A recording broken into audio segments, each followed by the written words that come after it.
A paz do Senhor, graças a Deus, mais uma oportunidade que Ele me concede de poder voltar a comunicar com cada um de vocês.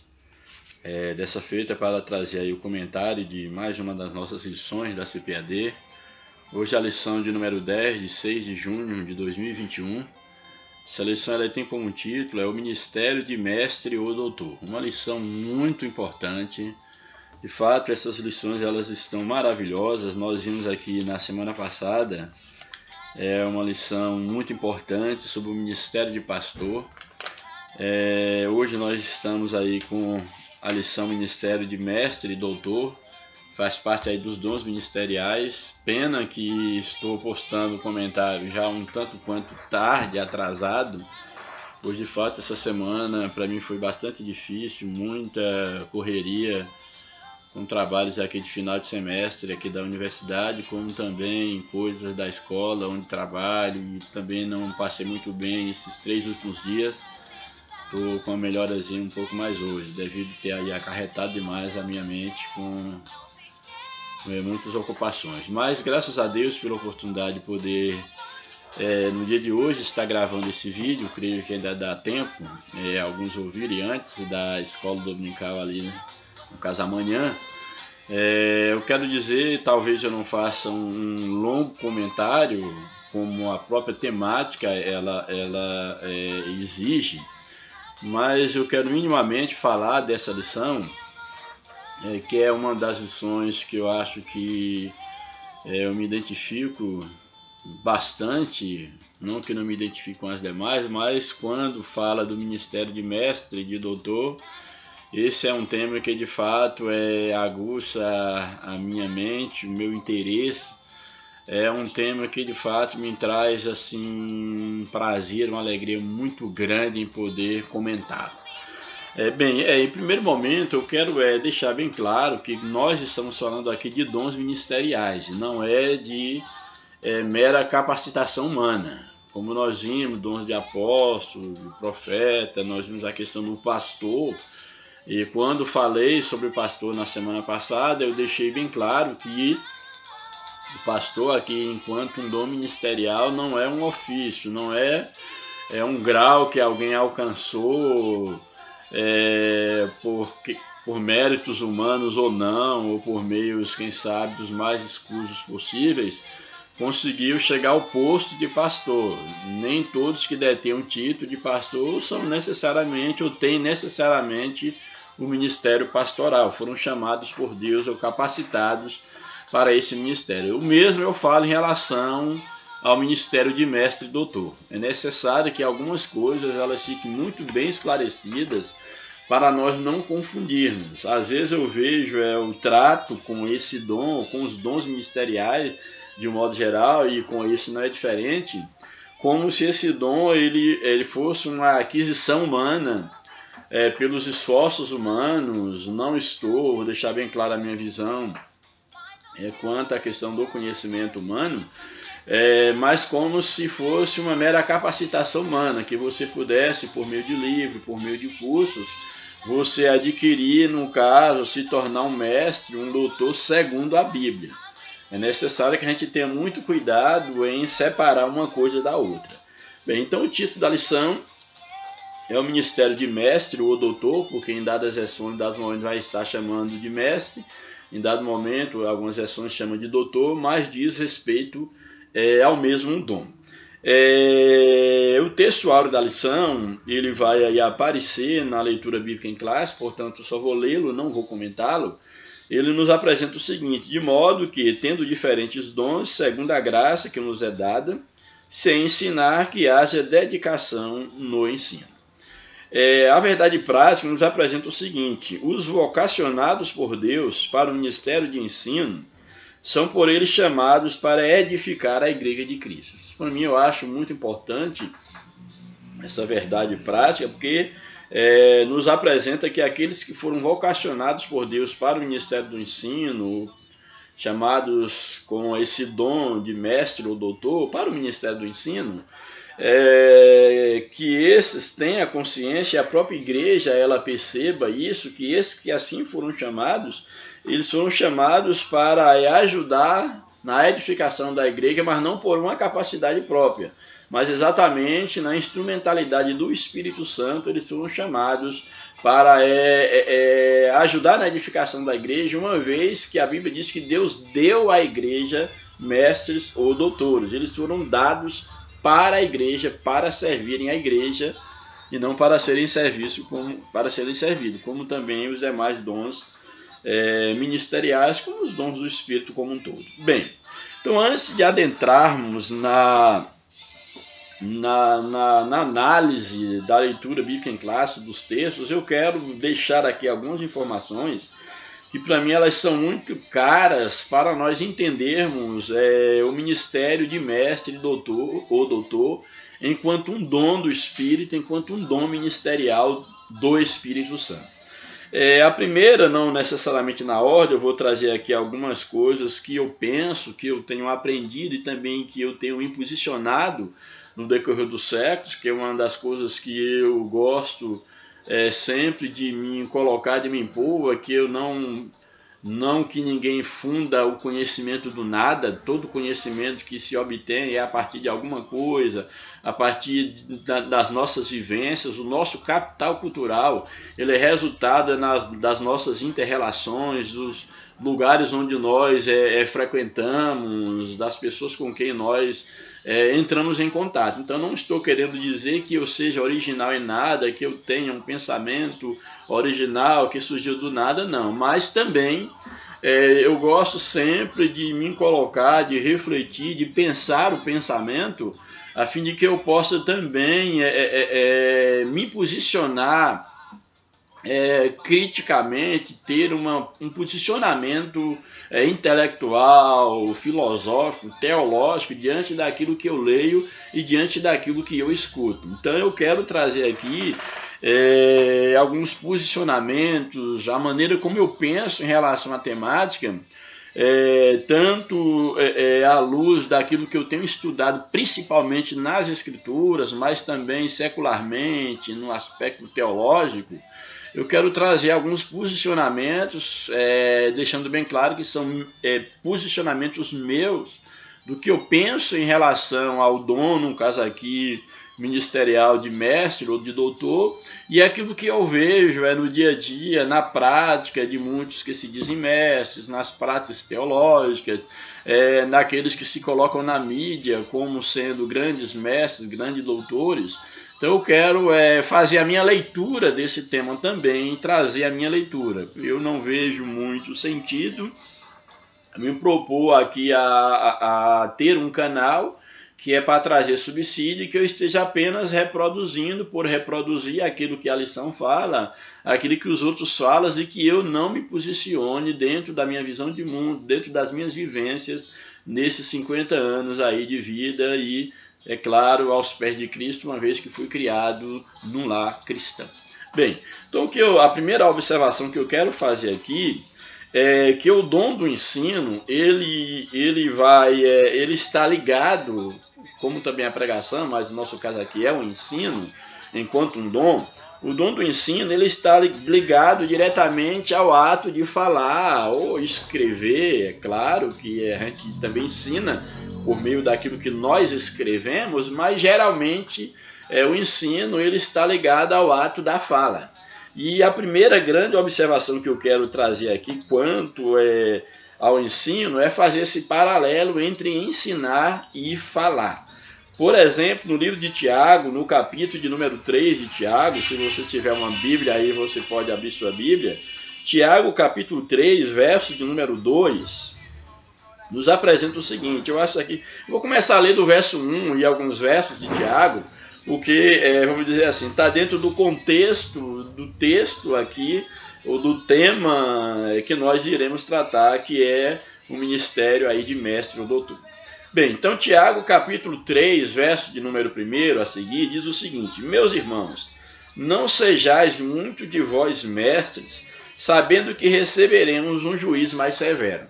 A primeira observação que eu tenho aqui de Tiago é Tiago aconselhando que os irmãos não deveriam, uma vez que dentro daquele contexto judaico, ser mestre era uma questão de destaque. O mestre era uma pessoa que tinha um destaque, ele tinha uma certa autoridade, um prestígio social, isso é bom que se coloque.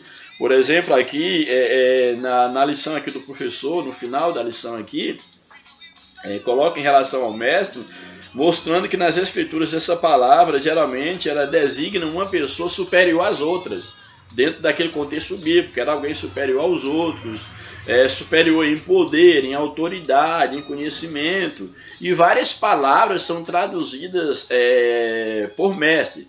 Por exemplo, a palavra aqui, o texto coloca aqui algumas palavras, Adon ou Adon, que significa soberano ou senhor, é uma das significações da palavra mestre. Também aí tem, no caso, as palavras gregas que vai variar mestre como sendo instrutor, um didacalos ou didácalos, que seria a ideia da didáculo. Então, esse didascalos, que tem a ideia também, no caso, de instrutor. Mestre também tem a ideia de um déspotas. Isso aqui é muito interessante. Também a palavra mestre, no caso, epistates, significa meu mestre, superior, professor. Tem também a palavra rabi, que no caso aí tem o sentido de mestre, de um professor. E são vários termos, no caso, referindo à questão do mestre. Então, mostrando, dentro desse contexto judaico, a superioridade em algumas culturas ainda. O mestre ele é tido como, vamos dizer assim, o indivíduo que mereça a maior honra dentro da sociedade. Bem, então aqui voltando ao texto, Tiago ele diz: meus amados irmãos, não sejais muito de vós mestre. Por quê? Porque ser mestre era uma ambição, era um anelo de muitas pessoas, porque via o prestígio que o mestre tinha. Porém, Tiago, aqui ele trazendo para o contexto espiritual, ele diz aos irmãos, aconselha: não querei vós todos ser mestres, não sejais muitos de vós mestres, sabendo que recebereis um juízo mais severo. Mas está mostrando que o mestre ele é cobrado, e em termos aqui espirituais, aqueles que trabalham na área do ensino da palavra de Deus ou do ensino na igreja, é necessário que eles tenham cuidado, a responsabilidade que eles têm diante de Deus e diante da igreja. E Tiago, então, ele aqui orienta que o mestre ele receberá um juízo mais severo. Por quê? Porque a Bíblia diz que a quem mais é dado, mais será cobrado.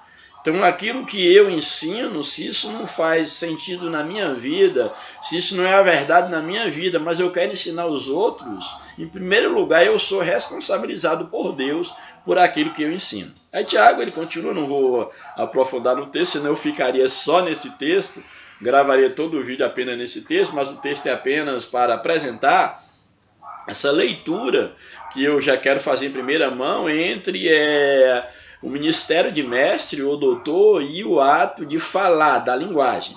Então é o seguinte, aí Tiago ele prossegue dizendo no verso 2: todos tropeçamos em muitas coisas, ou seja, principalmente no tocante à palavra, uma vez que esse é o centro, é o cerne do que ele está trazendo.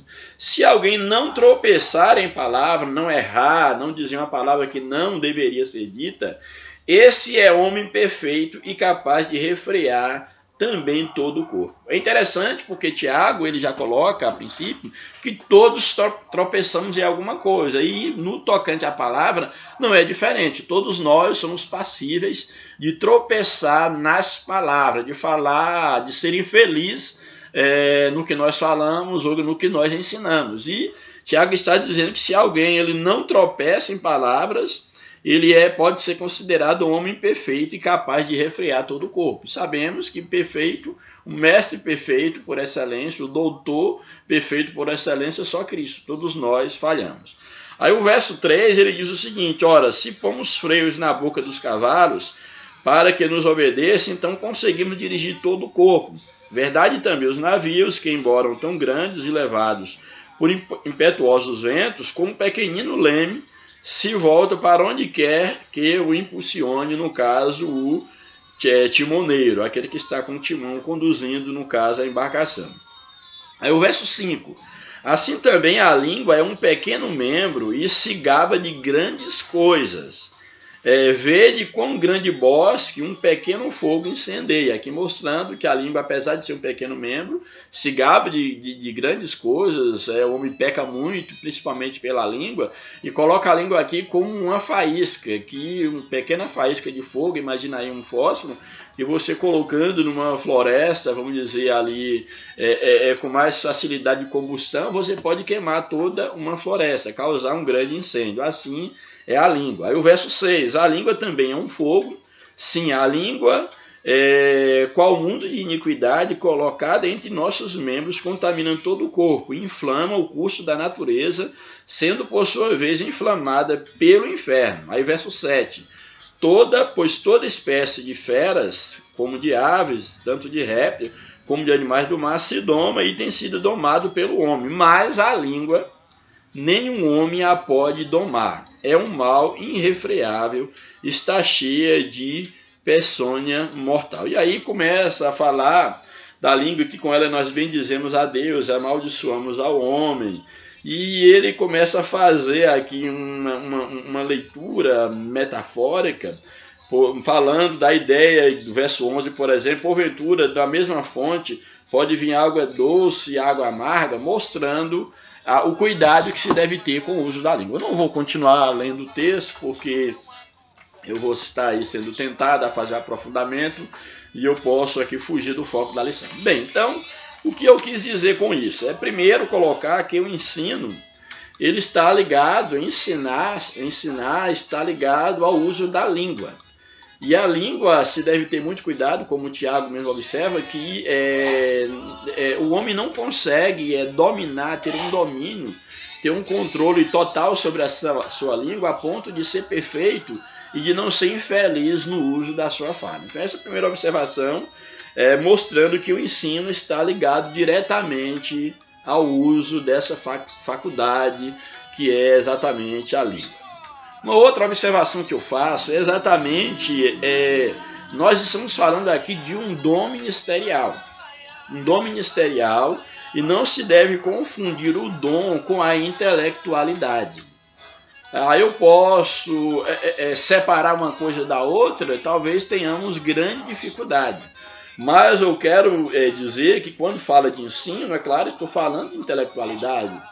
O mestre, o doutor, ele é um intelectual, seja um intelectual humano ou intelectual espiritual. Porém, o que eu quero dizer é que não se deve confundir o dom de mestre com a intelectualidade. Ou seja, por quê? Porque aí nós corremos um grande perigo em confundir o dom de Deus, essa capacitação espiritual, com aquilo que eu posso adquirir na academia através de livros. Então, isso deve ter muito cuidado, em primeiro lugar, porque nós devemos perceber que o dom aqui de mestre, eu diria que ele tem uma ligação muito grande, não que seja a mesma coisa. Nós falamos sobre o dom espiritual, dentre os novos dons, nós falamos sobre a palavra da sabedoria. Não estou dizendo que o dom de mestre seja o dom da palavra da sabedoria, mas mestre aqui nesse contexto, enquanto ministério, enquanto doutor, é alguém que detém uma sabedoria, que detém um conhecimento, uma sabedoria divina. Então nós não podemos confundir aqui a sabedoria divina com a intelectualidade humana. Ou, para ser mais claro, nós não devemos, até mesmo no âmbito humano, você não pode confundir o sábio com o erudito. Existem pessoas que são grandes eruditos, mas que não são sábios. Então se deve ter muito cuidado, já falei num outro vídeo, qual a diferença do erudito para o sábio. O erudito, ou inteligente, ou intelectual, é aquele que ele adquire conhecimentos estudando numa faculdade, numa academia, em livros, no curso de teologia, etc. Ele pode se tornar um grande erudito, lendo bastante, estudando bastante, ouvindo pessoas, etc. e etc. Mas ser um erudito não é necessariamente, vamos dizer assim, ser um sábio. Nós temos, por exemplo, na Bíblia, Nicodemos, ele era um grande erudito. Ele era um erudito, ele era, vamos dizer, um mestre dentro do seu contexto, mas lhe faltava sabedoria espiritual. Ele não era um sábio no conceito da sabedoria aqui enquanto um dom, enquanto, vamos dizer, essa capacitação divina. Então eu quero dizer que tanto em termos espirituais quanto em termos materiais, ser sábio não é a mesma coisa de ser erudito. Então, dito isso, que nós podemos entender que a sabedoria, enquanto dom, ela não é mera informação. Sabedoria, enquanto dom, ela não é mera informação, mas ela é formação e não apenas informação. Também uma outra coisa que eu quero deixar bem claro, para poder separar o dom da intelectualidade, é que a intelectualidade, a erudição, você pode adquirir, trazendo mais para o nosso contexto aqui de igreja, você pode conseguir no seminário teológico. Então, por exemplo, você pode fazer um curso de teologia e se tornar aí um grande erudito, se tornar aí um grande, vamos dizer assim, reprodutor de ideias de outros teólogos que reproduziram ideias de outros teólogos. Então, você pode se tornar, existem teólogos e teólogos, você pode se tornar, portanto, um teólogo, um erudito, mas não necessariamente ter, no caso, dom ministerial, aí parece ser ter redundante, de mestre ou doutor. Então isso para mim é como eu penso que se deve separar o dom da intelectualidade, o dom da erudição. Seria bom, é claro, que aquele que tem o dom de mestre, eu diria que é necessário que ele se dedique ao estudo, ao conhecimento, que ele, se possível, se torne um erudito, e isso só tem a somar. Nós vimos, por exemplo, na Bíblia, se eu pego o apóstolo Paulo, era um homem que tinha de fato o dom de mestre, mas era também um grande erudito. E ele mesmo, ele fala, no caso da sua criação, e o texto nos apresenta, ele sendo criado aos pés de Gamaliel, mas ao mesmo tempo, Paulo ele reputava a sua erudição, a sua sabedoria como esterco, como nada diante do dom, diante do chamado para o ministério, no caso apostólico, de mestre, um doutor nas escrituras, como de fato Paulo o era. Então, temos muito cuidado, porque muitas das vezes eu tenho percebido que alguns, por serem eruditos ou por serem aí teólogos, poderem estudar, terem adquirido um certo conhecimento, eles acabam confundindo, achando que eles foram vocacionados por Deus para mestre. Uma coisa é a minha vocação, secular, para ser um professor de teologia, ser um professor secular, ensinar a Bíblia para outros. Mas eu gosto de fazer uma separação entre falar sobre Deus, entre saber sobre Deus e saber de Deus. Então, para mim, conhecer Deus é uma coisa, falar de Deus é uma coisa e falar sobre Deus é outra coisa totalmente diferente. Isso eu estou colocando essa observação por quê? Porque muitas das vezes nós percebemos que algumas pessoas, em nome da intelectualidade, de ter, vamos dizer assim, uma certa formação intelectual, uma certa erudição, e exercendo o papel de liderança ou de professor diante de um rebanho, de uma igreja, ele acaba como se comportando como se ele tivesse a palavra final para tudo.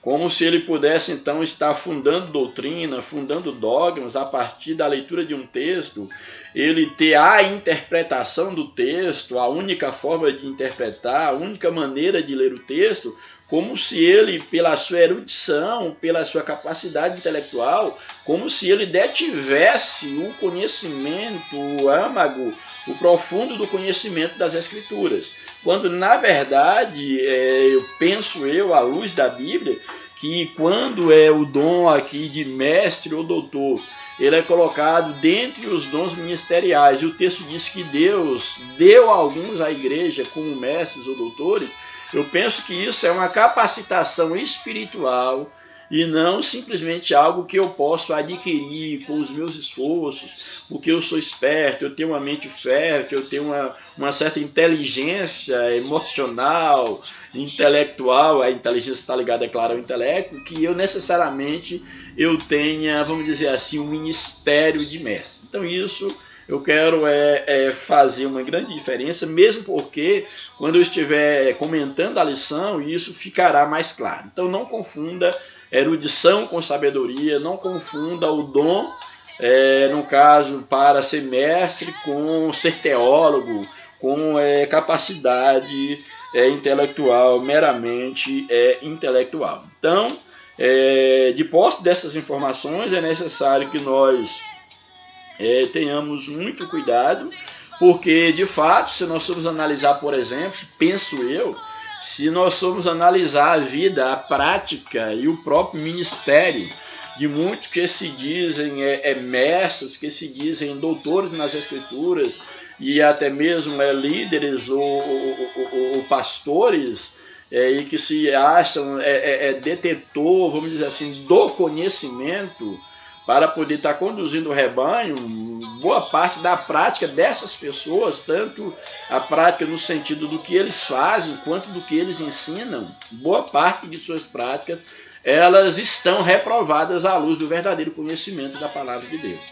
Se de fato eles tivessem o ministério, no caso do ensino, se de fato eles fossem chamados por Deus para serem mestres nas Escrituras, de fato eles não falariam o que eles falam, não interpretariam da maneira como interpretam e nem se comportariam, levariam outros a se comportarem como eles assim o fazem. Então, isso para mim é fundamental deixar aqui isso muito bem claro, que eu não estou falando de mera capacidade intelectual, não estou falando de erudição.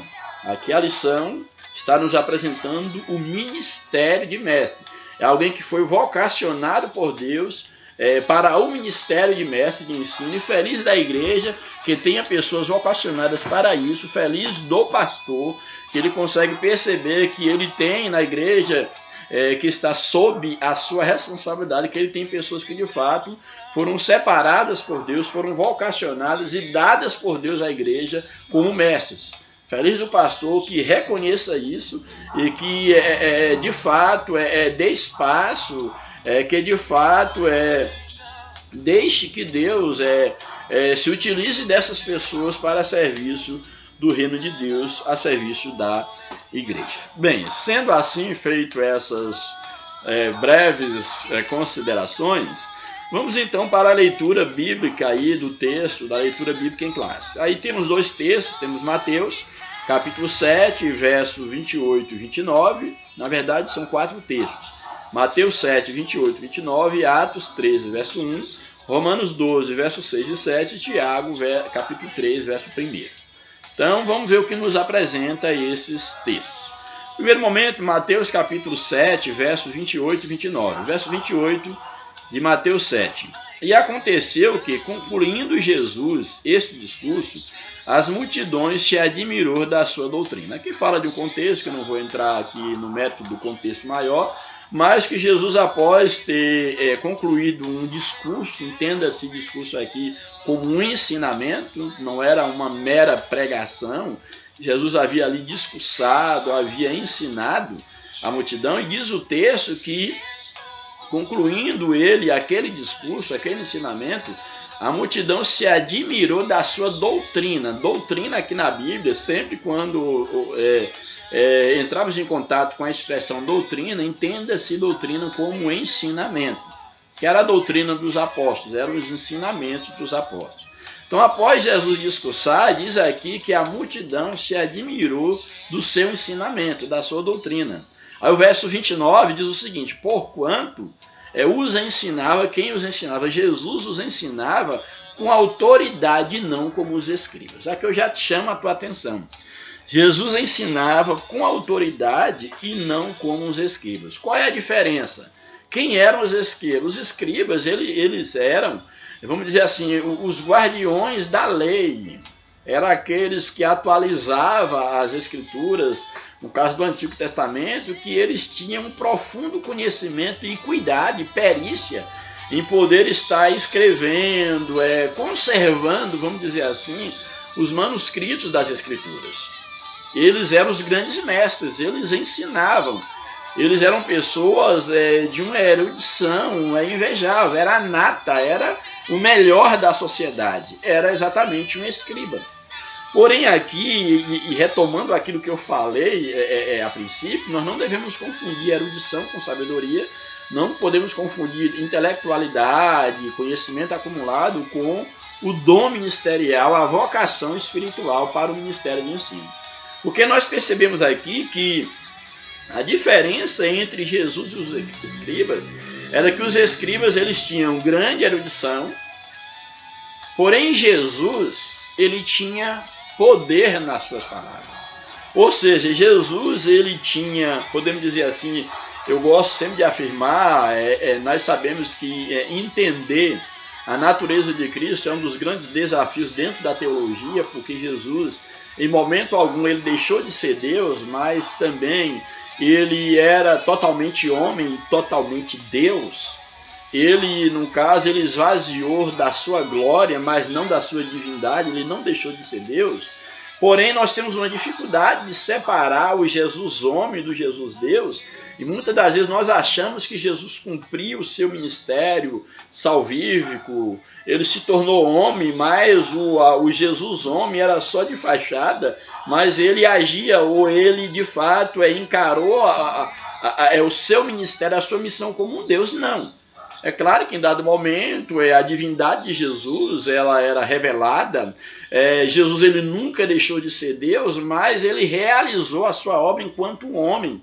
E a Bíblia diz que o Espírito de Deus estava sobre Jesus. Ele foi capacitado pelo Espírito Santo. Então eu tenho para mim que todo o ministério de Jesus enquanto homem, ele fez por intermédio dos dons do Espírito. Ele, pelo dom, no caso, a palavra da sabedoria, do conhecimento, ele tinha, vamos dizer, ele foi vocacionado enquanto homem por Deus. Ele era um grande mestre nas Escrituras, um doutor nas Escrituras, um mestre dos mestres da sabedoria. Então eu penso que Jesus, ele ensinava, vamos colocar assim, Jesus ele ensinava e sempre Jesus se utilizava das escrituras que era o Antigo Testamento. Então os escribas eles ensinavam a partir do Antigo Testamento, e Jesus também utilizava o Antigo Testamento e trazia também os seus ensinamentos, a nova mensagem, que é exatamente o Evangelho. Mas só que a diferença é que Jesus, mesmo ensinando ou fazendo uma releitura, trazendo à memória as escrituras do Antigo Testamento, ele fazia isso, que ele tinha em si algo que os escribas não tinham.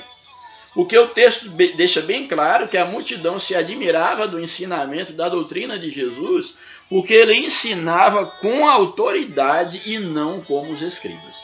Ou seja, cada palavra que saía dos lábios de Jesus eram palavras inspiradas pelo Espírito Santo, porque ele tinha o dom do ensino, e essas palavras elas conseguiam atingir não só a mente, mas o coração, a alma, o interior das pessoas, e as pessoas elas temiam e tremiam, e elas eram tocadas, mudadas pelas palavras de Jesus.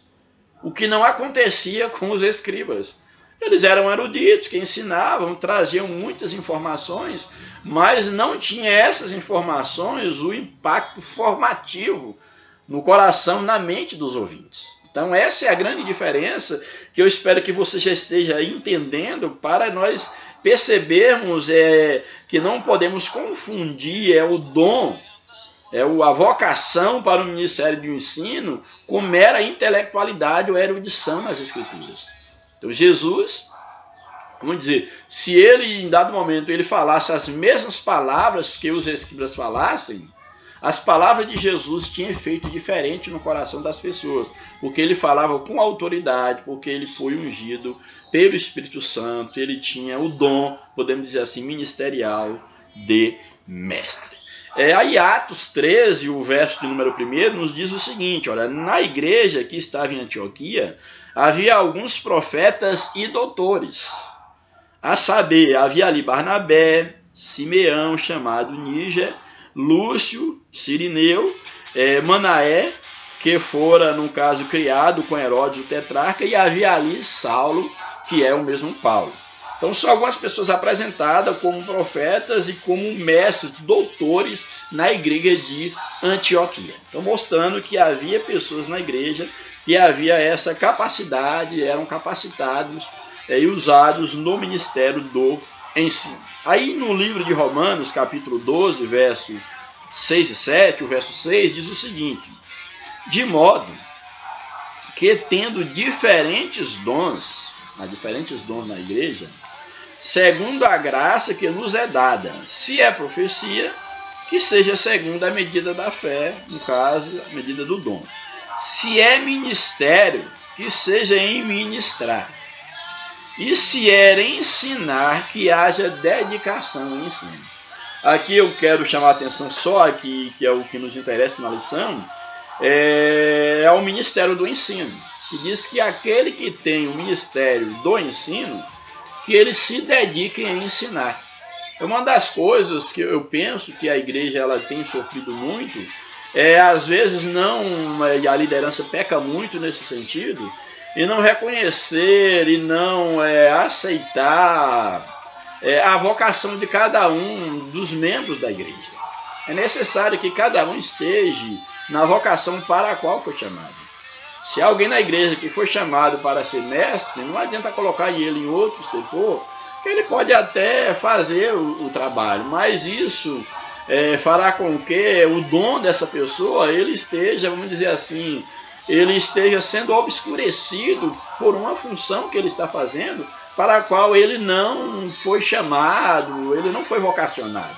Então o interessante é que cada um na igreja, e eu diria que é uma das tarefas mais difíceis e mais importantes para o pastor de uma igreja, ele saber descobrir a vocação de cada um das suas ovelhas e que cada um esteja funcionando no lugar para o qual ele foi vocacionado.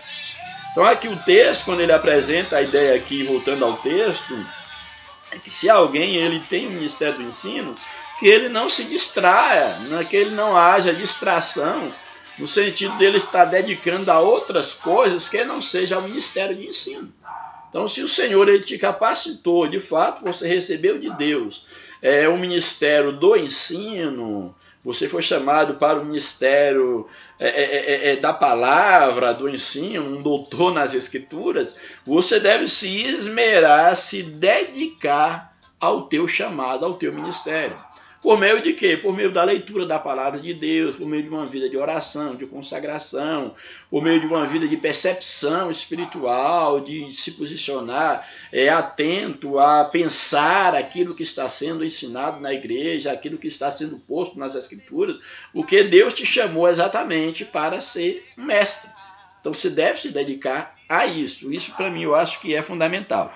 E aí Tiago, no capítulo 3, o verso 1, ele diz: meus irmãos, muitos de vós não sejam mestres, sabendo que receberemos mais duro juízo. Aquilo que eu havia dito. Então, a ideia de ser um mestre, ou de se colocar como um mestre na igreja, eu diria o seguinte: existem aqueles mestres que são os mestres teólogos, os mestres eruditos, que são úteis na igreja, sim, são úteis, para, num caso, serem professores, num caso, na escola dominical, para darem aulas de teologia, etc, etc. E devem ser, sim, bem aproveitados na igreja.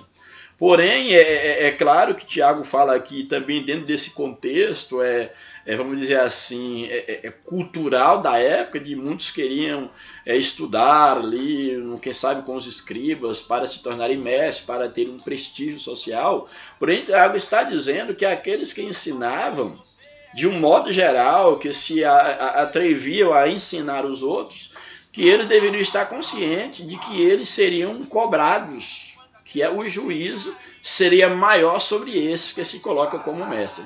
Só que eu quero aqui trazer para dentro do contexto mais específico do ministério do ensino, mostrando o seguinte, que exercer o ministério de mestre ou doutor não é uma mera questão de querer. Ah não, eu quero ser mestre, eu quero ser doutor, então a liderança, o pastor tem que me colocar aí para ensinar os irmãos, porque eu saberei ensinar melhor do que o pastor, então eu tenho que ser professor de escola dominical, eu tenho que ir nos cultos de ensinamento, eu que tenho que ensinar porque eu sou mestre. E aí alguém coloca na cabeça que ele é mestre, talvez porque fez um curso de teologia, de psicologia, um curso superior, porque leu muito livro, e aí ele rota livro, respira livro, mas isso necessariamente não te torna um mestre no âmbito de um dom ministerial, de um chamado, de uma vocação espiritual. Não estou dizendo com isso que aquele que tenha a vocação espiritual, aquele que foi chamado por Deus e capacitado como mestre, não estou dizendo que ele não deva buscar o conhecimento secular, que ele não deva buscar o conhecimento teológico. Não estou dizendo isso. Mesmo porque você não pode ensinar aquilo que você não sabe. E Deus, a ideia aqui do mestre e do doutor, não é que Deus vai necessariamente, você vai ficar, não vou estudar a Bíblia, não vou estudar nada, como eu tenho o dom de mestre e doutor, aí Deus vai soprar no meu ouvido e aí eu vou falando, Deus vai soprando e eu vou falando. Não é bem assim. Mesmo porque eu fiz uma grande diferença entre os dons ministeriais, os dons espirituais, o fruto do Espírito, e eu coloquei que o dom, no caso, um dom espiritual, dentro do grupo daqueles 9 dons, eles já é uma capacitação que já vem de cima dos céus, de fora para dentro, que Deus dá ao homem.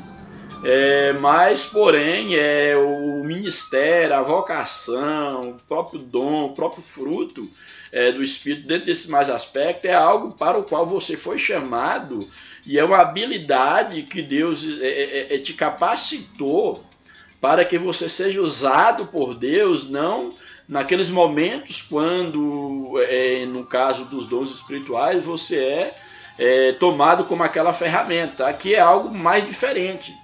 Enquanto os dons ele foi dado aos homens, o ministério diz que é o contrário.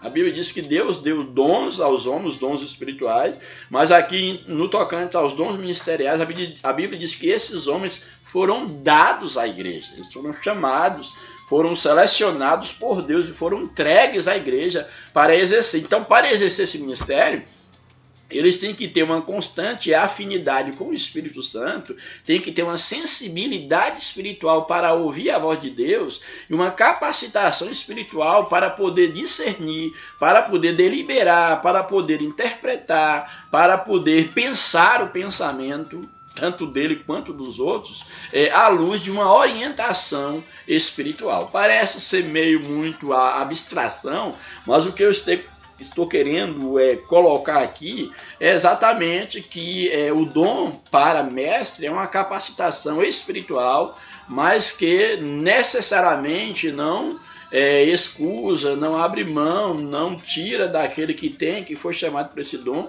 a responsabilidade de buscar o conhecimento teológico, o conhecimento intelectual e quem sabe ser um grande erudito. Se você puder ser um grande erudito e aliar essa erudição ao teu ministério de mestre, isso só vai somar. Paulo, por exemplo, era um grande erudito, mas recebeu de Deus um chamado para ser mestre e para ser também um apóstolo. Bem, indo para a lição, nós vamos ver aí então a introdução da lição. Ela nos apresenta o seguinte: o ministério de ensino da palavra é primordial para a igreja exercer o discernimento no que tange ao tempo em que vive. Discernimento no aspecto cultural, teológico, filosófico, etc. Eu acho isso aqui muito importante, e para mim aqui o comentarista ele foi muito feliz, mostrando a importância do ministério do ensino na igreja, do mestre, exatamente porque ele vai exercer na igreja, pela instrumentalidade do Espírito Santo, um discernimento no que tange a analisar, a se posicionar ante a cultura, a teologia e a filosofia. Nós sabemos que nós não podemos desvincular a nossa vida enquanto cristão, nós não podemos desvincular a nossa vida da vida secular. Crente não tem duas vidas, uma vida secular e uma vida cristã. A vida é uma só. Eu no caso, eu enquanto cristão, eu também sou pai de família, sou professor secular, sou funcionário.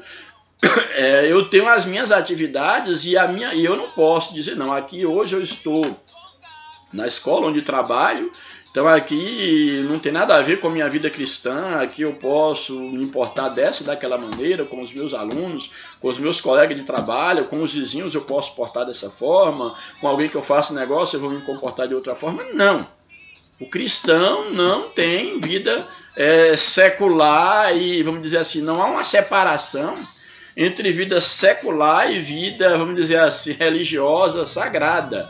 Entre, vamos dizer assim, como se eu tivesse uma vida secular a viver e uma vida cristã a viver. Não. A minha vida cristã e a minha vida secular, ela tem que estar imbricada, ou seja, eu tenho que viver a vida cristã no meu trabalho, no meu dia a dia, e tenho que também, aquilo que eu não posso, por exemplo, aquilo que eu não posso fazer na escola, eu não posso fazer na igreja, aquilo que eu não posso fazer na igreja, eu não posso fazer na escola, então não há como eu dissociar. Então o que eu estou querendo trazer com isso é exatamente o seguinte, é que o cristão, ele tem o desafio dele ser, no caso, um homem do seu tempo, de ser um cidadão deste mundo, mas ao mesmo tempo ser um cidadão dos céus. Esse é o grande desafio de saber conciliar como ser um cidadão dos céus e ao mesmo tempo ser um cidadão da terra e não deixar se contaminar e poder conviver, e também não tornar um ambiente desagradável.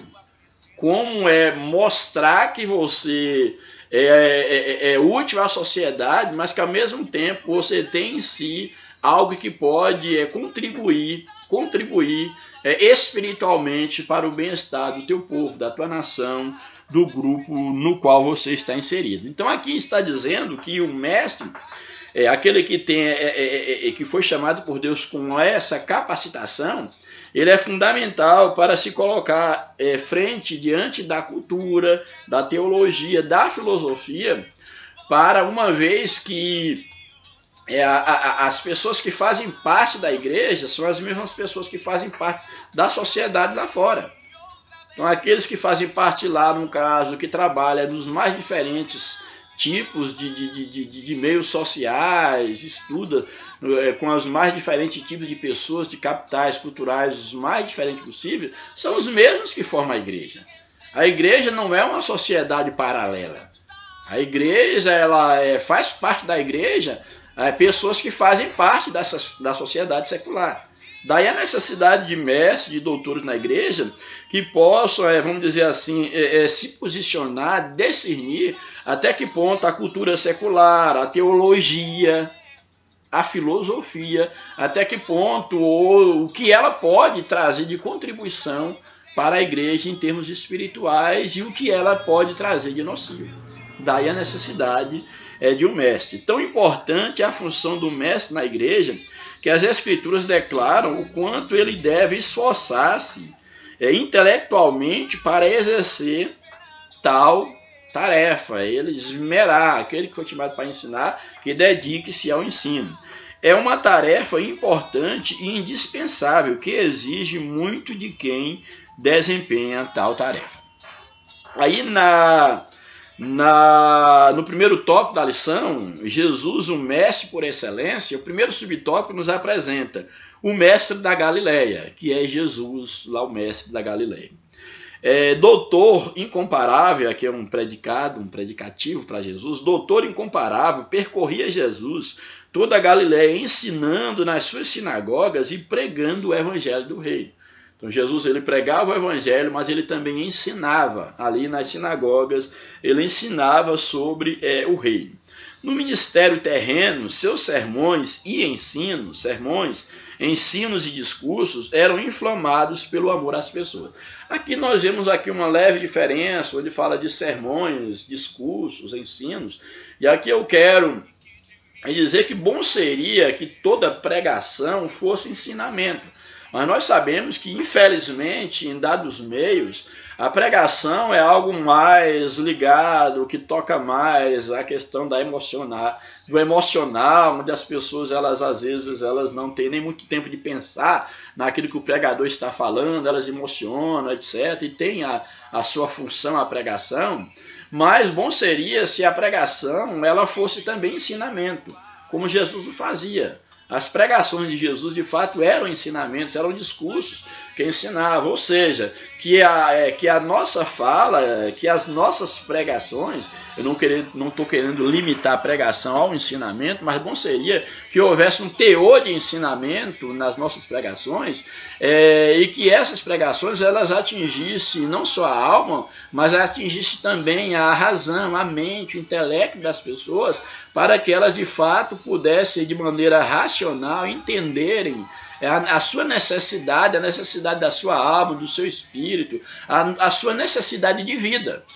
Então Jesus ele pregava, mas ele era também um grande mestre. E aqui eu faço uma separação, por quê? Porque muitas das vezes naquilo que a gente chamamos de pregação, não se tem muita oportunidade da intercalação, da interpelação, do contraditório. Ninguém vai estar num culto público de pregação interrompendo o pastor. Ah, mas eu não entendi sobre isso, eu não concordo. Ninguém vai estar fazendo isso. Então, o ambiente mais favorável, daí a minha paixão pela escola dominical, é exatamente uma EBD, onde você pode ali tirar dúvida, você pode discordar, você pode trazer um ponto de vista diferente. Os seminários também devem ser espaços abertos ao discurso, aos debates teológicos, apesar de que quase não se percebe isso nos seminários, quase não se percebe, mas é necessário que nós entendamos que o ensinamento, ele uma das características do ensinamento é a possibilidade do aluno ou daquele que está sendo ensinado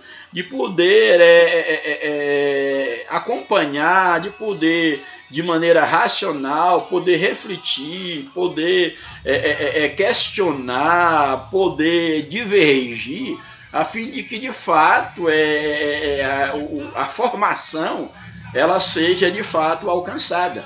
E sabe-se muito bem, hoje, as ciências mais modernas, ela coloca muito bem de que o aprendizado ele não se dá apenas, ou não se dá no discurso pelo discurso. Ou seja, aí o que está mostrando é que ninguém aprende, não se aprende, não é pelo ouvido.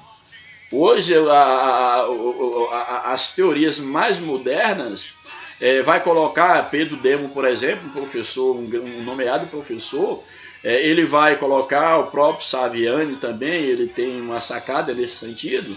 Então ele vai mostrar o que esses pensadores, e Pedro Demo em especial, ele vai mostrar que o conhecimento se dá pelo cérebro e não pelo ouvido.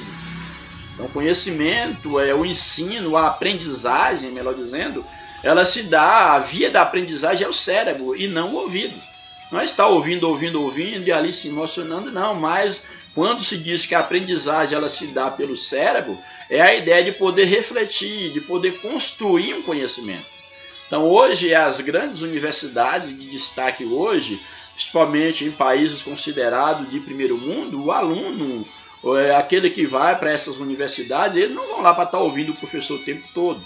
Eles vão lá para pesquisar e para produzir conhecimento. Então, voltando aqui para a lição, para que eu não me empolgue demais, é necessário que nós entendamos que, no caso, o ato de ensinar, ele envolve exatamente essa possibilidade daquele que nos ouve de refletir e de formar um conhecimento, o entendimento, a partir daquilo que o seu cérebro está sendo, vamos dizer assim, colocado, desafiado para analisar. Então daí uma diferença às vezes gritante, que muitas das vezes nós temos pregação onde não dá tempo nem a pessoa, as pessoas às vezes nem entendem as palavras que estão sendo ditas, muito menos pensar, acompanhar o raciocínio, que muitas das vezes é uma metralhadora de palavras, de citações, de erudição, que não dá para as pessoas de fato acompanharem nada. Eu sempre sou de uma tese, eu sempre defendo uma tese tanto para os meus alunos no âmbito secular que eu dou aula, quanto para os alunos no âmbito teológico, quando tem a oportunidade de estar ministrando, que é melhor, e aprendi isso aí na minha vida, uma frase que eu guardo sempre comigo, que é melhor um prego bem fincado do que 10 pregos que se entorte. Então é melhor que o professor, o pregador, o mestre, ele trabalhe com 2, 3 versículos ou mais, mas que trabalhe de fato, do que uma enxurrada de textos, de versos, de versículos, e aí que não consegue formar uma linha de raciocínio, um entendimento, que não dá uma formação aos seus ouvintes. Essa é uma observação que eu faço. Então Jesus, o grande mestre da Galileia, voltando ao texto, ele tanto pregava quanto ele ensinava. E no ministério terreno, seus sermões, ensinos e discursos eram inflamados pelo amor às pessoas. Então o amor era a base dos ensinamentos de Jesus. E me chama a atenção aqui o que o comentarista aqui ele coloca, eu acho algo aqui muito interessante. Isso é que eu acho que nós deveríamos levar em consideração quando diz o seguinte: diferente dos escribas, ele ensinava como quem tinha autoridade. Ou seja, certamente você já ouviu falar, ou já ouviu, de pessoas que às vezes ele traz um discurso bonito na igreja, ele fala um monte de conhecimento, mas aquilo ali não te toca. E às vezes alguém que fala 2, 3 palavras, mas fala com tanta propriedade, com tanta unção, com tanta autoridade, que aquilo ali causa impacto na tua vida. Então essa é uma diferença muito grande. Então Jesus ele ensinava com autoridade. É nisso aí que mora a diferença entre o sábio e o erudito. Às vezes, por exemplo, certamente você já teve professores na vida secular, e eu já tive. Eu hoje sou professor e também sou aluno, ainda continuo estudando. E eu percebo que existem professores, e infelizmente a sua maioria, que são grandes eruditos. Tem muito conhecimento, muita informação, mas que não conseguem de fato tocar no aluno. E existem alguns poucos que de fato eles têm uma certa autoridade, que aquilo que eles falam é tão verdade para eles, é tão familiar a eles, que toca nos seus alunos. Então isso é o que eu quero chamar a atenção em relação ao ministério de Jesus. Jesus ensinava com autoridade. Isso faz uma grande diferença. A verdade emanava da pessoa de Jesus. Os que o ouviam só tinham 2 opções: amá-lo ou odiá-lo. Jesus falava com verdade. Era impossível ouvi-lo e ficar indiferente. Era impossível ouvir um discurso de Jesus e não sair dali ou transformado ou com raiva de Jesus. Porque os discursos, os ensinamentos de Jesus tocavam as pessoas. Sejam para incomodá-las a mudarem de vida ou para, de fato, rejeitarem o ministério de Jesus. Então era impossível ouvi-lo e ficar indiferente. Jesus transtornava, sabe o que eu acho interessante? Jesus transtornava a consciência acomodada e aquietava o coração do perturbado. Então, Jesus transtornava uma consciência do acomodado, daquele que achava que estava tudo bem. Ao ouvir Jesus, ele era incomodado, e aquele que estava com o coração perturbado, ele recebia um alento, um bálsamo ao ouvir Jesus falar, o mestre dos mestres. Então esse é o primeiro subtópico, o mestre da Galileia. O segundo, o mestre divino. Em visita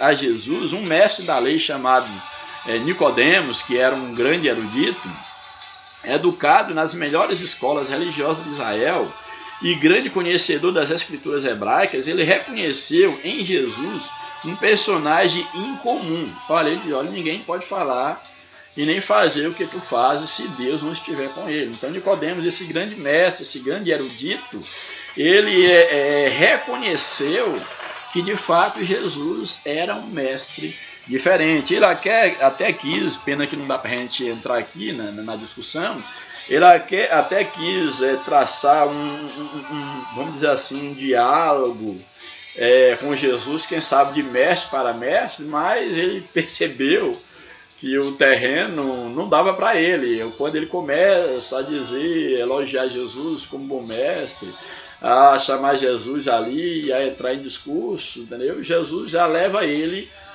ao chão, vamos dizer, ao âmbito espiritual. Olha, você precisa nascer de novo. E talvez Nicodemos esperasse um debate ali teológico, de mestre para mestre, ali, num caso, enquanto um sábio da lei, mas Jesus ele traz para o âmbito do mundo espiritual, da sabedoria espiritual.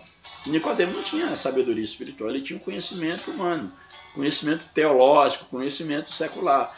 E ele vai ter que, vamos dizer assim, vai ter que aprender com Jesus exatamente sobre o novo nascimento. E a ideia de novo nascimento é muito emblemática, porque quando Nicodemos pergunta, mas então como é que eu vou fazer? Eu vou entrar no ventre da mãe e nascer novamente? Parece até ridícula a postura de Nicodemos, mas o certo é que a ideia ali do novo nascimento, uma das leituras que eu faço em relação a Jesus e Nicodemos é que era como se Jesus dissesse: só Nicodemos, você tem que começar do zero. Você tem muita erudição, tem muito conhecimento, mas você precisa de um outro conhecimento, um conhecimento que te leva para perto de Deus.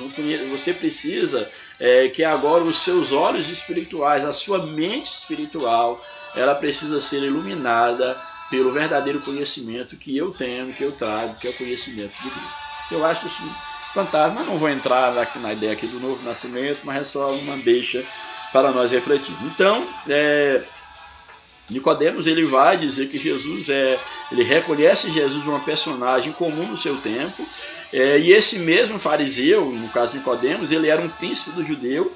Ele afirmou que o Nazareno não poderia fazer o que fazia se Deus não fosse com ele.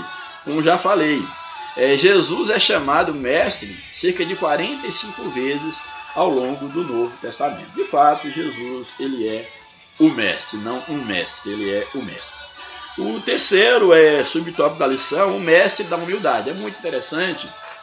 Nós vemos aqui que Jesus, enquanto mestre, ele era humilde, ele era também o mestre da humildade. Eu acho isso aqui uma das coisas mais interessantes, porque diante da honra, a humildade, ela vai diante da honra. Geralmente, uma pessoa, quando ela é muito orgulhosa, isso eu falo aqui com conhecimento de causa, porque nos vários seminários que já participei, no caso na universidade, geralmente quando alguém, principalmente em semanas de apresentação de trabalhos, como geralmente eu participava, e mais especificamente em jornadas de filosofia, semanas de filosofia, uma das coisas que a gente percebe é que aquelas pessoas que elas vão muito arrogantes, muito cheias de si, para apresentar um seminário, geralmente essas pessoas elas são desmascaradas. Os ouvintes, aqueles que estão na plateia, geralmente já ficam, vamos dizer, atentos e procurando uma brecha para poder envergonhar essas pessoas, fazerem perguntas para as quais elas não têm resposta fácil, ou que elas minimamente, ou no mínimo, serão embaraçadas. Já tive vários momentos de perceber, inclusive, tem professores que começam a ministrar com uma certa arrogância, se achando o senhor da situação, e que passaram vergonha. Já tive várias oportunidades, tanto de ver professores quanto alunos, inclusive os próprios professores que, quando estão num ambiente que um aluno vai apresentar, um outro colega professor vai apresentar, e ele começa a demonstrar uma certa prepotência, muito orgulho, e não passar o conhecimento, mas de uma forma humilde, não se achando o dono da verdade. Geralmente os próprios professores que estão no ambiente, eles se encarregam em baixar, em murchar a bola daquele arrogante. Então isso é o que eu acho bem interessante, e aí é uma lição que você deva aprender. Seja humilde, não se acha, vamos dizer assim, o que tem a última palavra, não se acha o dono da verdade, o que tem a interpretação, que tem o caminho, que tem a palavra, não se acha assim. Seja humilde, porque Jesus, ele, apesar de ser o grande mestre, ele era o mestre da humildade. E aí tem a metáfora, que não a metáfora, que é claro tem um valor metafórico, mas tem uma atitude real de Jesus mostrando a sua humildade, apesar de ser mestre. Então esse terceiro subtópico diz o seguinte: a fim de ensinar aos discípulos acerca da humildade, Jesus levantou-se da ceia, tirou as vestes e tomou uma toalha, cingiu-se. Depois pôs água numa bacia e começou a lavar os pés dos discípulos e a enxugá-los com a toalha com a qual estava cingida. Olha, aí o comentarista falou: que cena chocante para os judeus. Que pena chocante para os judeus. A pergunta de Pedro descreve essa perplexidade. Que aí Pedro, ele no caso não queria nem sequer mais mestre, lavar os meus pés. Aí Jesus fala: não, se num caso, se você não tiver os pés lavados, também não tem parte comigo. Pedro quer que Jesus lava todo o seu corpo, etc. Mas é interessante que essa pergunta de Pedro descreve a perplexidade desse ato de Jesus de se abaixar e lavar os pés dos seus discípulos. Então era inimaginável um mestre encurvar-se. Primeiro, um mestre, ele não deveria se encurvar para ninguém, eram os seus discípulos que se encurvavam diante do mestre. Então era inadmissível na cultura judaica, dentro daquele contexto, um mestre encurvar-se. E agora Jesus, ele está se encurvando. E ele estava encurvando para lavar os pés de pessoas leigas. Para um mestre se encurvar, e se encurvar para pessoas leigas e lavar os pés. Olha, aí tem a ideia de encurvar, Uma coisa é me curvar diante de alguém que tem mais autoridade e conhecimento do que eu. Mas Jesus, então, ele se encurva para pessoas leigas e ainda lava os pés dessas pessoas. Então isso tem um valor simbólico da humildade de Jesus, algo que era impraticável, que era um escândalo para aquele contexto. Jesus estava fazendo, que era se despindo de todo orgulho, de toda vaidade, se encurvando e lavando os pés de pessoas leigas, dando o exemplo da humildade, porque de fato, diante da humildade vai à frente da honra, louvado seja o nome do Senhor. Portanto, Jesus era um mestre e deu exemplo aos seus discípulos. O Emanuel, o Deus conosco, encurvou-se diante dos homens, isto é, se deu porque o ensino de Jesus não era mero discurso, mas era espírito e vida. Então Jesus agora se encurvando diante dos homens, que seu ensino era algo vivo, não era apenas um mero discurso. Ele nos convida a fazer o mesmo. Vós me chamais, palavra de Jesus, vós me chamais mestres e Senhor, e dizeis bem, porque eu o sou. Ora, se eu, Senhor e mestre, vos lavei os pés, vós deveis também lavar os pés uns dos outros, porque eu vos dei o exemplo para que, como eu fiz, façais vós também. Então Jesus, imagine Jesus, o grande mestre, ele dá o exemplo, ele diz que assim como ele fez, os seus discípulos deveriam fazer o mesmo. E hoje eu fico analisando de pessoas que se acham alguma coisa, porque tem um mínimo de conhecimento, porque tem uma posição de destaque, porque tem aí, quem sabe, um título aí reconhecido pelo homem, já se acha que é alguma coisa. Já se acha que todos devem se dobrar a ele, que ele é o santo do santo, aí enche o dedo de anel, nada contra, como se fosse um macumbeiro, nada contra quem tem seus anéis no dedo, mas arrotando aí a arrogância, como se ele fosse aí o santo dos santos, uma divindade, sei lá o que for, a quarta pessoa da Trindade, sei lá. Então eu acho isso ridículo. Acho ridículo, porque o exemplo de Jesus, pelo menos para aquele que é cristão, desde que se orgulhe, quem esteja lá fora, se orgulhe do conhecimento secular, como a gente vê muitos professores, por exemplo, não todos, mas muitos professores aí em universidade, prepotente, arrogante, que acha que, como diz, que é o dono da cocada preta, que é alguma coisa, entendeu?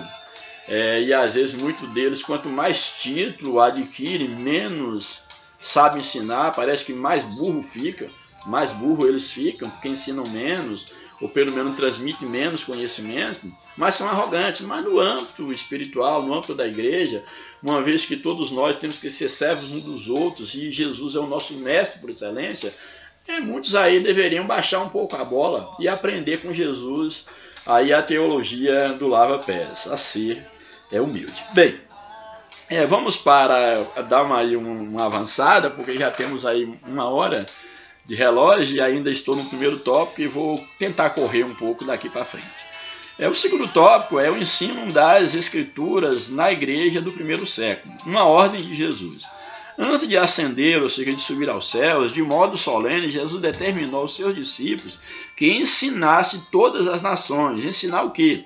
A guardar todas as coisas que ele tinha ordenado. Eu acho interessante, porque Jesus ele dá a ordem para ensinar, e ensinar o quê? Aquilo que Jesus havia ensinado.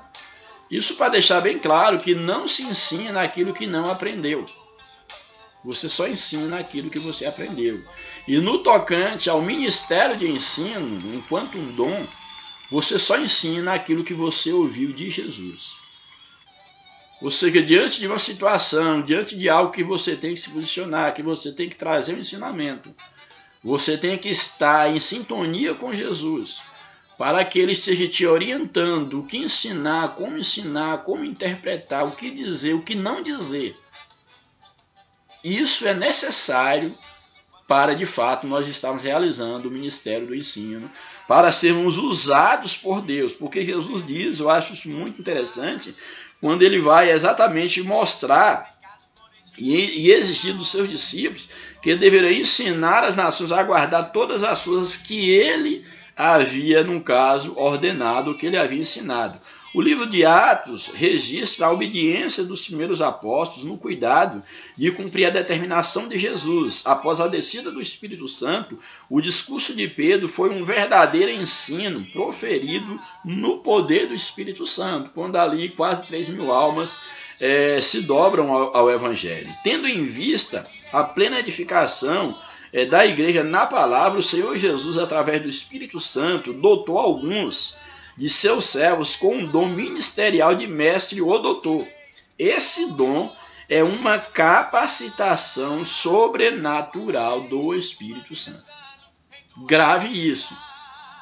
Dom de mestre, alguns Deus chamou e dotou com uma capacitação espiritual sobrenatural do Espírito Santo para esse ministério. Louvado seja o nome do Senhor. Isso não significa, porém, que devemos descuidar de nossa formação intelectual, pois o preparo para o ensino passa pela capacidade de aprender e posteriormente ensinar. Então, eu tenho o dom, o ministério do ensino, então eu não vou nem estar preocupado em ler Bíblia, fazer um curso de teologia, se possível fazer cursos seculares. Não, pelo contrário. O dom do ministério de ensino, ele passa pela mente, pela intelectualidade, pela capacidade de aprender, inclusive de Deus, para ensinar. E por que não aprender secularmente? Por que não ler de tudo e reter o que é bom? Quanto mais intelectual você for, quanto mais conhecimento você adquirir, quanto mais erudito você ser, isso só vai somar. O que você não pode é confundir o dom com a erudição. Aí não, porque não é a mesma coisa. Mas aquele que tem o dom, o chamado, o ministério do ensino, ele deve sim buscar, eu diria o quê? Que no grau máximo ter uma formação intelectual, o máximo que ele puder. A doutrina dos apóstolos, subtópico 2. O texto de Atos 2,42 informa-nos que os primeiros convertidos perseveravam na doutrina, ou seja, nos ensinamentos dos apóstolos, na comunhão e no partir do pão e nas orações. Então, aqueles que eram ensinados permaneciam na palavra, na doutrina, na comunhão, que era a unidade, no partir do pão, que era essa questão de ter tudo em comum, a questão da própria solidariedade, nas orações, que era esse elo da busca diante de Deus. Então, além disso, acrescenta que em cada alma havia temor e muitas maravilhas e sinais se faziam pelos apóstolos. A doutrina dos apóstolos aqui referida trata-se do conjunto de ensinos de Cristo ministrado para eles de forma constante e eficaz para o crescimento integral dos novos crentes. Então a doutrina dos apóstolos de fato não era dos apóstolos, era a doutrina de Cristo, entendendo a doutrina como ensinamento. Então os discípulos, eles haviam aprendido de Cristo e agora eles ensinavam à igreja aquilo que eles haviam aprendido. Então a gente chama de doutrina dos apóstolos, mas na verdade era a doutrina de Cristo, não é isso? A qual os apóstolos haviam aprendido.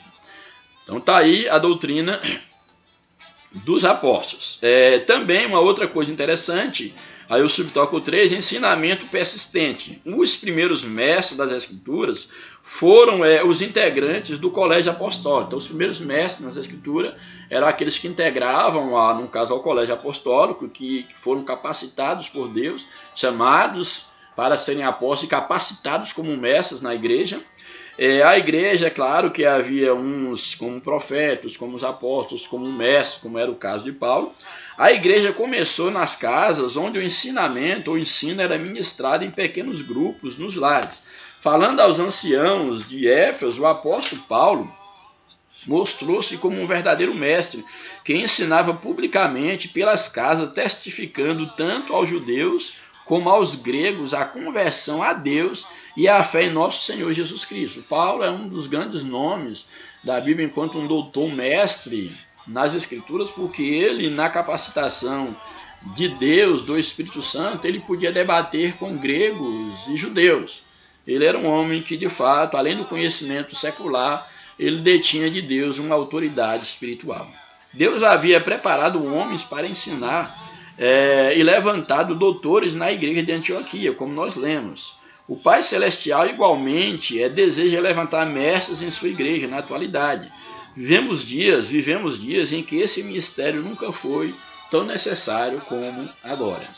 Onde há, principalmente agora com acesso e aí o evangelho aí midiático, e agora nesse período de pandemia, de aí ensino remoto, de pregações remotas, o que temos visto aí é pessoas que de uma hora para outra viraram apóstolos, viraram pregadores, viraram mestres e agora ensinam, criam doutrinas, criam dogmas e estão ensinando. E por incrível que pareça, às vezes eu fico observando que essas pessoas que às vezes não tem nada para oferecer, que distorcem as escrituras e que aí faz esses movimentos pretensamente espirituais, trazendo revelação e dizendo que depois de 20, 30 compartilhamentos ele traz uma revelação, se compartilhar mais tantas vezes ele traz outra, como se fosse proprietário dos dons espirituais. E essas pessoas, a gente vê aí que tem muitos seguidores, aí os seguidores são milhares de seguidores, no caso aí,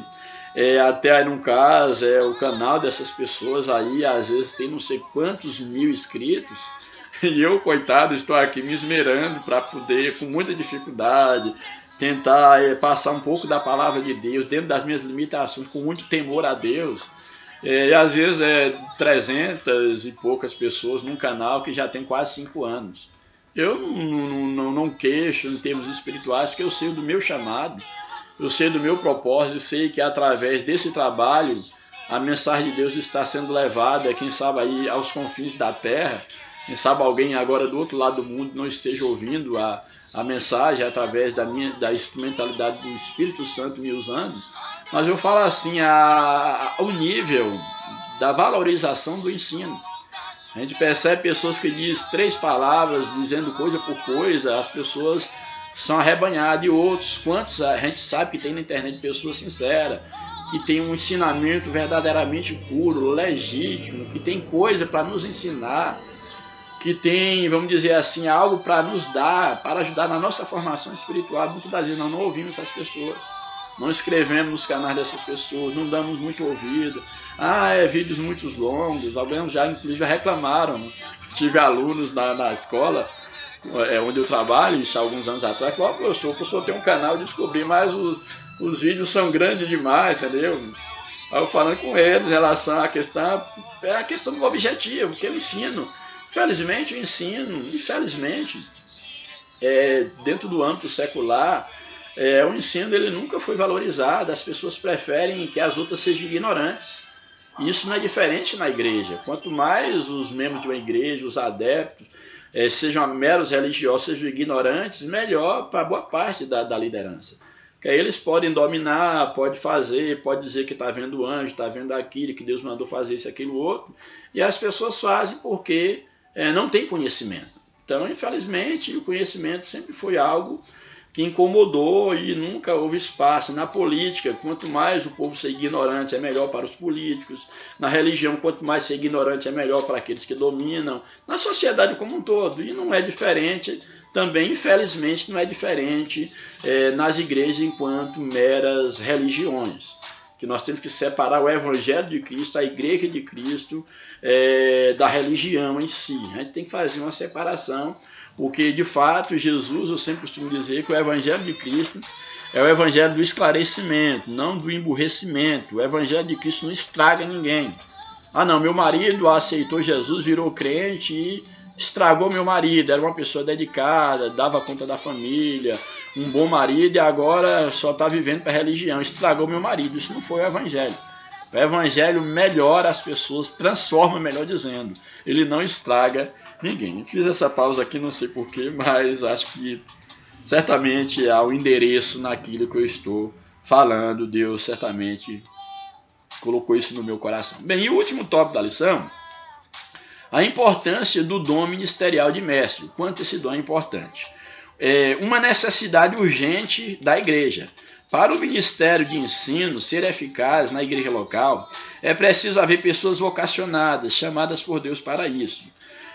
não são todas que reúnem informações exegéticas, históricas e literárias da Bíblia, aplicando-se como é necessário.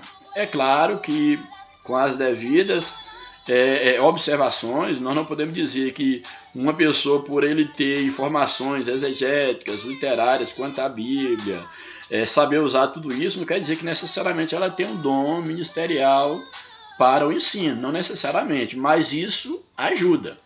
Eu diria que isso deve ser buscado por aqueles que foram vocacionados, que eles procurem de fato ter uma boa exegese, que ele procure de fato conhecer a história, a literatura bíblica, também secular, e que saiba fazer uma devida aplicação, uma boa hermenêutica, uma boa homilética. Uma boa aplicação é fundamental. Então Deus concedeu à igreja mestres. É preciso que ele invista neles também. Então Deus quer investir nesses. Muitas vezes, por absoluta falta de preparo dos obreiros, predomina-se o que? A superficialidade bíblica, a infantilidade espiritual e o aumento do engano promovido pelas astúcias dos falsos mestres. Então, muitas vezes a gente percebe, muitos que estão à frente da igreja, que são leigos, que às vezes são uma superficialidade bíblica muito grande, uma infantilidade espiritual e às vezes até alguns que têm conhecimento teológico, mas não têm conhecimento de Deus. São arrogantes, são prepotentes, que acham que ele, por ter um dado curso, ele pode agora fundar princípios, fundar leis, fundar doutrinas. Então, é necessário que todos se dobrem à sabedoria do Espírito Santo e que, de fato, haja espaço, que haja busca, que Deus levante, que Deus dê à igreja mestres, pastores, mestres, doutores, segundo o coração de Deus. Esse dom do Senhor é para a igreja amadurecer em todas as dimensões da vida cristã, ao mesmo tempo em que desmascar os falsos ensinos. E o último subtópico, a responsabilidade de um discipulado contínuo. Estamos acostumados a pensar que o discipulado termina quando o novo convertido é batizado. Não há nada mais equivocado. O Senhor Jesus chamou-nos para ser os seus discípulos por toda a vida. Por isso, quem ensina, instrui os crentes para a maturidade da fé. É um aprendizado diário, permanente e contínuo, tanto para quem é discipulado, quanto para quem está discipulando. Então, o aprendizado, a responsabilidade do ensinamento e do discipulado, ele é contínuo. Então, tanto você que ensina, quanto você que é ensinado, você tem que continuar aprendendo sempre com Cristo. Nessa escola espiritual, ninguém é formado. Falei que era o último subtópico, mas ainda tem um outro subtópico aqui, o terceiro, para encerrar aqui a lição.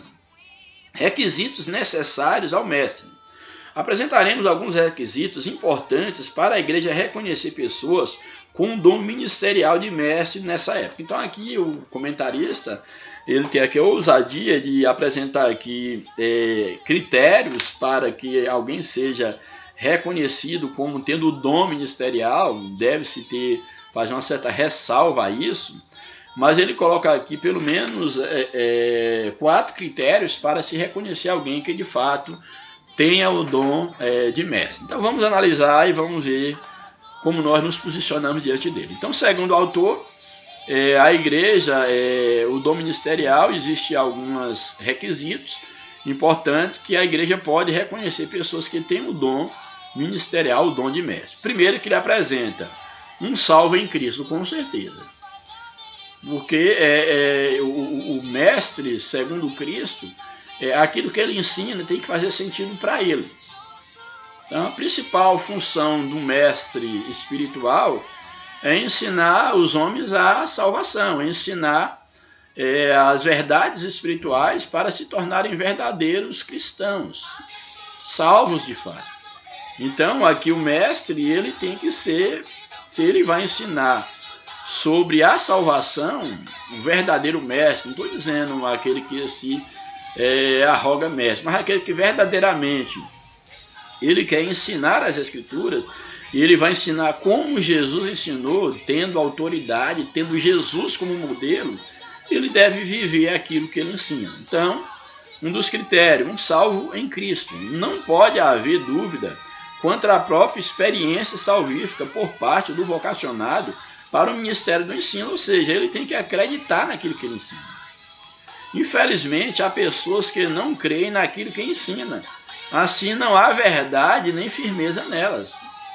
Uma das características, uma das credenciais de você perceber alguém que fala com propriedade, uma das, vamos dizer assim, uma das credenciais de alguém que ensina com autoridade é porque ele, por ensinar aquilo que ele acredita, isso transmite autoridade, isso dá confiança às pessoas. Então isso aqui é um critério interessante, é acreditar naquilo que ensina, ser um salvo e crer de fato naquilo que ensina. Também, um mestre, no caso, ele tem que ter o hábito de ler. Ah, não, mas eu tenho o dom de mestre, eu não preciso ler nada. Não, não é assim. Acima de tudo, você é chamado, foi chamado por Deus para ser um mestre nas Escrituras. Então, o seu livro de fé e prática, seu livro de cabeceira, é as Escrituras. Deve ter outros, sim, mas o principal, o fundamental, a base é exatamente a Escritura. Então, um mestre, alguém que diz ter o dom de mestre e não tem o hábito de ler, é meio complicado. E nós sabemos que vivemos num contexto e num país onde o hábito da leitura não é algo cultivado. Há inclusive pesquisas que apontam que os próprios professores brasileiros não gostam muito de ler. Tem professor que praticamente, é possível que tenha professor que nunca tenha lido um livro. Lê textos, páginas, apostilas separadas, mas o hábito de ler não é algo cultivado, no caso, na nossa cultura. Então, o hábito de ler. Em nosso país, a leitura é um problema cultural. Se as pessoas leem pouco, a igreja também lerá pouco, porque a igreja ela é composta de pessoas dessa sociedade que não gostam de ler. Entretanto, como ensinaremos se não lermos? O hábito da leitura era levado a sério no ministério do apóstolo Paulo. Paulo levava muito a sério o hábito da leitura. Então é importante nós observarmos, por exemplo, como é que eu vou exigir, por exemplo, enquanto professor, como é que eu vou exigir dos meus alunos que eles sejam bons leitores se eu não gosto de ler? Como é que eu vou pedir à igreja que ela estude, que ela leia a Bíblia, se a própria igreja percebe que o pastor está falando a mesma coisa há 200 anos? É o mesmo discurso, a mesma coisa, o mesmo sermão, as mesmas palavras, a mesma linha de raciocínio. Então isso é complicado. Complicado é exigir amadurecimento espiritual da igreja quando eu não amadureci, quando eu parei no tempo. Então, mesmo tendo o dom espiritual, é necessário que aquele que tem um dom, ele desenvolva o hábito da leitura. Paulo, aí em 1 Timóteo, vou tentar correr agora, capítulo 4, verso 13, de 1 Timóteo 4, 13, ele diz o seguinte, olha, até que eu vá, ele ensinando a Timóteo, até que eu vá, aplica-te à leitura, à exortação e ao ensino. Paulo ensinando a Timóteo que ele deveria aplicar a leitura. A leitura aqui diz respeito à leitura em público, ler mesmo para a igreja, mas também Timóteo tinha o seu devocional de leitura. Então Paulo ensina que ele deveria aplicar a leitura, a exortação e ao ensino, mostrando, vamos dizer assim, o apreço que Paulo tinha pela leitura, pelo estudo. Também segundo Timóteo, aí no capítulo de número 4, 2 Timóteo 4, o verso de número 13 nos diz o seguinte, 2 Timóteo 4,13, diz assim, olha, quando vieres, Paulo dizendo a Timóteo, quando Timóteo viesse visitá-lo, quando vieres, traze a capa que deixei em Troade, uma vez que Paulo estava ali preso e ali fazia muito frio, traze a capa que deixei em Troade, em casa de Carpo, e os livros. Traga os livros, especialmente os pergaminhos. Certamente esses livros eram livros, quem sabe livros seculares, de leituras seculares, e os pergaminhos, podemos fazer uma ligação mais diretamente às Escrituras do Antigo Testamento. Então Paulo, e que sabe, algum conhecimento produzido já dentro daquele contexto que Paulo vivia. Então mostrando a importância que Paulo dava, no caso, ao hábito da leitura. Então uma outra sintoma, ou vamos dizer assim, uma outra característica de um mestre, é o hábito de ler. Uma outra característica que a lição apresenta é o preparo intelectual. O mestre, ele tem que buscar o preparo intelectual. Eu tenho o dom de Deus, então não vou me preparar intelectualmente. Sim, você deve buscar o preparo intelectual, porque principalmente no contexto de hoje, mas hoje nós vivemos numa igreja, num contexto onde você está ensinando numa classe de escola dominical ou num culto, onde tem pessoas ali com capital cultural das formas mais variadas. Você está ali dando aula, ali tem doutores, ali tem mestres seculares, tem professores, tem intelectuais, tem leigos também, e você, enquanto um mestre, você deve se preocupar com o seu preparo intelectual nas escrituras, em primeiro momento, é claro, acima de tudo, e também secularmente falando. A Bíblia é um instrumento de trabalho do ensinador cristão, sem dúvida. Considerando esse livro milenar, veremos que a cultura e o mundo da Bíblia são diferentes do nosso mundo.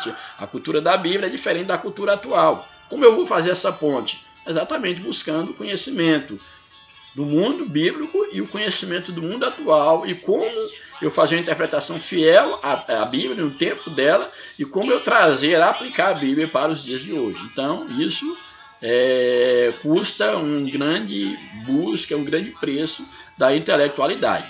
Por isso, os mestres devem compreender o mundo da Bíblia, suas questões culturais, linguísticas, exegéticas, etc., para não fazer apelações fantasiosas, apresentando-as como exposição da palavra de Deus. Então, por não conhecer o contexto histórico, não conhecer o tempo bíblico, aí faz certo marabalismo espiritual, certas fantasias, certas apelações fantasiosas, como se isso fosse ensinamento, interpretação da Bíblia. Então, é necessário esse conhecimento tanto para conhecer o mundo de então, como também para trazer para a atualidade esses ensinamentos bíblicos. E por último, uma outra característica de um mestre seria um coração em chamas. Isso aqui para mim é fundamental. Aquele que realmente for chamado por Deus com o dom de mestre, de doutor, ele tem coração queimando com o desejo de ensinar a palavra de Deus. Seu coração arde pela palavra que o invade, pelo aquilo que Deus colocou dentro de si para poder transmitir aos outros. Martin Lloyd-Jones dizia que a verdadeira pregação era a teologia em fogo, esse coração ardente. É vontade de Deus que o vocacionado ao ensino utilize os avanços das ciências bíblicas para pregar a palavra de Deus na força do Espírito. Use as ciências, tudo aquilo que tiver disponível na atualidade, em termos de ciência bíblica, utilize para poder pregar isso no poder do Espírito. Mas precisamos alcançar também as mentes e os corações dos nossos dias. E isso apenas só será possível quando tivermos obreiros com uma mente bem preparada, no caso, conectada a um coração em chama. Isso é maravilhoso. Apaixonado por Jesus. Ou seja, que sejamos mestres, ou que sejamos ensinadores, ou que exerçamos o nosso ministério, alguém que tenha uma mente de pessoas do século XXI, mas que também tenha um coração, como lá da igreja primitiva, um coração ardente, onde todos tinham o mesmo sentimento, o mesmo temor. Então, um coração ardente, em chama do Espírito Santo, e uma mente também cheia do conhecimento de Deus, uma mente que se procure a cada dia lançar mão de tudo aquilo que Deus tem colocado à nossa disposição para melhor exercer o nosso ministério diante de Deus e diante dos homens. Louvado seja Deus. Vou ler aqui a conclusão, já ia guardando a lição sem ler a conclusão, mas vou apenas aqui ler a conclusão para nós encerrarmos, sempre deixando em mente que a igreja onde os mestres, no caso, eles são colocados de lado, eles são rejeitados, é uma igreja que vai estar sempre com inovações doutrinárias, igrejas que vai ter, de uma certa forma, práticas religiosas humanas que de fato tangem ao engano, à falsa doutrina. Daí a necessidade de se preservar o dom de mestre na igreja. Concluindo mesmo agora, conclusão. É preciso desfazer a ideia propagada ao longo de décadas acerca do preparo intelectual do crente. Alguns têm achado que o crente não deve se preparar intelectualmente, porque se for para uma universidade ou para uma faculdade, o crente vai desviar. Não, se ele desvia é porque ele só vai mostrar quem ele era. E quem está em Cristo, eu, por exemplo, eu estou numa universidade, estudo numa universidade há quase 16 anos, eu estudo na mesma universidade pública e minha fé só tem aumentado, eu só tenho me aproximado mais de Deus. Então, esse todo período aí de 16, 17 anos que eu estudo numa faculdade, numa universidade pública, e isso não me afastou de Deus. Hoje eu me sinto mais próximo de Deus.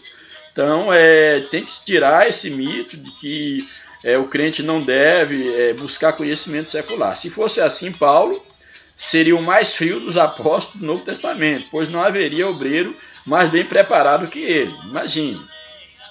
O preparo intelectual de Paulo, apesar dele reputar como nada, mas Deus chama cada um para um trabalho específico.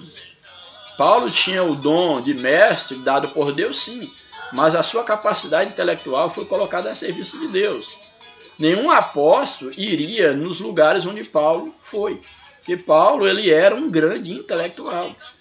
Então, por isso que você deve se procurar preparar intelectualmente, porque vai ter lugares que outras pessoas não terão condição de ir, porque não terão o grau de intelectualidade, a capacidade intelectual que você talvez tenha adquirido. Então, busque se aparelhar intelectualmente falando, aumentar o seu capital cultural para que você seja ainda mais útil nas mãos de Deus. Então, se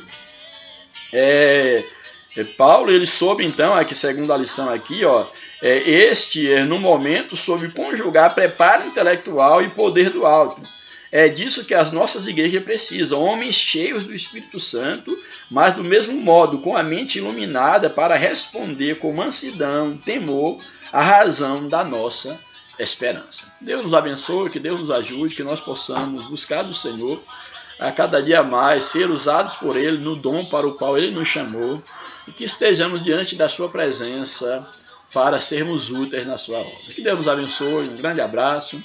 Gastamos aí mais de 1h30, eu achei que não iria tanto assim, devido à pressa que eu tinha de gravar o vídeo, porque já estou atrasado com o vídeo, mas graças a Deus pelo que nós ouvimos.